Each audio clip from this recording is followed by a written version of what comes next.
ತಂಗಿಯರಿಗೆ ನನ್ನ ಅನಂತ ವಂದನೆಗಳು. ನನ್ನ ಹೆಸರು ಚಂದ್ರಶೇಖರ್ ಅಂತೇಳಿ, ಮೈಸೂರು ಆಶ್ರಮ್ ಕಲೆಕ್ಟರ್ ಡಿಸ್ಟ್ರಿಬ್ಯೂಟರ್ ಆಗಿ ಇಡೀ ರಾಜ್ಯಾದ್ಯಂತ ಕಾರ್ಯಕ್ರಮ, ಆಮೇಲೆ ಸ್ಕೂಲಲ್ಲಿ ಮಾರಲ್ ಎಜುಕೇಷನ್ ನಾನು ಮಾಡ್ತಾನೆ ಇರ್ತೀನಿ ಹಲವಾರು ವಿಷಯಗಳ ಬಗ್ಗೆ. ಈಗ ಈ ಒಂದು ಗುರೂಜಿಯವರು ನನ್ನ ಮೊಬೈಲ್ನಲ್ಲಿ ನೋಡಿದೆ. ನಾನಾಗ ಮಣಿಪಾಲ್ನಲ್ಲಿದ್ದೆ ನನ್ನ ಮಗಳ ಹತ್ರ. 9-10ನೇ ತಾರೀಕು ಲಾಸ್ಟ್ ಡೇಟ್ ಅಂದರು. ಅವು ಹೆಂಗೆ ಮಾಡೋದು ಅಂತೇಳಿ ನಂತರ 9ಕ್ಕೆ ರಾತ್ರಿ ಬಂದೆ. 10ನೇ ತಾರೀಕು ಬೆಳಗ್ಗೆ ಇನ್ನೇನು ಕೊನೆ ದರ್ಶನ ಆಗುತ್ತಂತೇಳಿ ಅವರ ಮಾತುಗಳು, ನಡೆ ನುಡಿ ಮತ್ತೊಂದೆಲ್ಲ ನೋಡಿಕೊಂಡು ಸಾಯಂಕಾಲ ಮಾಡ್ತಕ್ಕಂಥ ಏನಿದೆಲ್ಲ ಪ್ರವಚನ ನಮ್ಮ ಜೀವನದಲ್ಲಿ ಮರೆಯಲಾಗದಂಥ ಒಂದು ಪ್ರವಚನ. ಆಮೇಲೆ ಬೆಳಗ್ಗೆ ಏನು ಮಾಡಿಸ್ತಾರಲ್ಲ ಯೋಗ ಪ್ರಾಣಾಯಾಮ ಸೂರ್ಯ ನಮಸ್ಕಾರ, ಅದು ನಮಗೆ ಚೇತನ ಕೊಡ್ತಕ್ಕಂಥ ಒಂದು ಶಕ್ತಿ. ಆದರೆ ನಾನು ಸುಮಾರು ಮಂಜುನಾಥ್ ಗುರುಜಿ ನಾವೆಲ್ಲ ಯೋಗ ಕ್ಲಾಸೆಲ್ಲ ಮಾಡಿದ್ವಿ. ಆದರೆ ಅವ್ರದ್ದು ಒಂದು ಸಿಸ್ಟಮ್ ಬೇರೆ.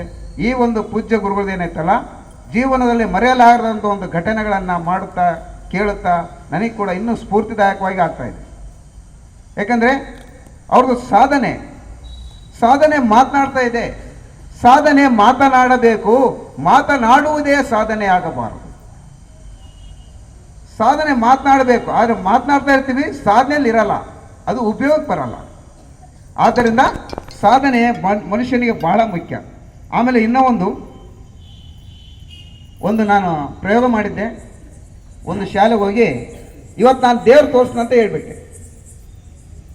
ಅಲ್ಲಿ ಇರ್ತಕ್ಕಂಥ ಊರು ಜನರೆಲ್ಲರೂ ಬಂದ್ಬಿಟ್ರು. ಏನೋ ದೇವ್ರು ತೋರಿಸ್ತಾರೆ ಅಂತೇಳಿ ಎಲ್ಲರೂ ಬಂದರು. ಅವಾಗದು ಎಲ್ಲರೂ ಕಣ್ಣು ಪುಳಿಸಂಗೆ ಎಚ್ಚರ ಇದ್ದಾರೆ. ಅವಾಗೇನು ಮಾಡಿದೆ, ದೇವ್ರು ತೋರ್ತಾರಪ್ಪ ಅಂತೇಳಿ ಆ ದೇವ್ರನ್ನ ಏನು ಮಾಡಿದೆ, ಒಂದು ಚಿತ್ರ ಇಟ್ಟೆ. ಇದು ದೇವ್ರು ಹೋಗಲ್ಲ, ದೇವ್ರು ಇದು ನಮ್ಮ ಮನೆಗೆ ಐತೆ, ಇಷ್ಟು ನೋಡಕ್ಕೆ ನಾವು ಇಲ್ಲಿ ಬರ್ಬೇಕಾಯ್ತಾ ಅಂತ. ಆಮೇಲೆ ದೇವರು ಮಾಯ ಆಗ್ತಾನಂತ ನಾನು ಅವಾಗದ್ದು ಏನು ಚಮತ್ಕಾರ ಮಾಡ್ತಾನಂತ ನೋಡ್ದಲ್ಲೇ ಇದ್ರು. ಅವಾಗೇನು ಮಾಡಿದೆ, ಆ ದೇವ್ರ ಫೋಟೋದ ಮೇಲೆ ಒಂದು ರೂಪಾಯಿನ ಇಟ್ಬಿಟ್ಟೆ, ನೋಟನ್ನು. ದೇವರೆಲ್ಲ ಇತ್ತು, ಮಾಯ ಆಯಿತು. ಆ ಒಂದು ನೋಟಿನಲ್ಲಿ ಇರ್ತಕ್ಕಂಥ ಅಷ್ಟಕ್ಕೆ ನೀವು ಗದ್ದಲಿ ಬಿದ್ದರೆ ಇನ್ನು ಎಷ್ಟು ನೋಟದಲ್ಲಿ ನೀವು ಆ ಒಂದು ಹಣದಲ್ಲಿ ವ್ಯಾಮೋಹದಲ್ಲಿ ಇರ್ಬೋದು. ಆದ್ದರಿಂದ ಇನ್ನೂ ಅನೇಕ ವಿಚಾರಗಳಿದ್ದಾವೆ. ಈ ಒಂದು ಕಾಲಾವಕಾಶ ಮಾಡಿಕೊಟ್ಟಿರ್ತಕ್ಕಂಥ ಎಲ್ಲರಿಗೂ ತುಂಬ ಹೃದಯದ ಧನ್ಯವಾದ.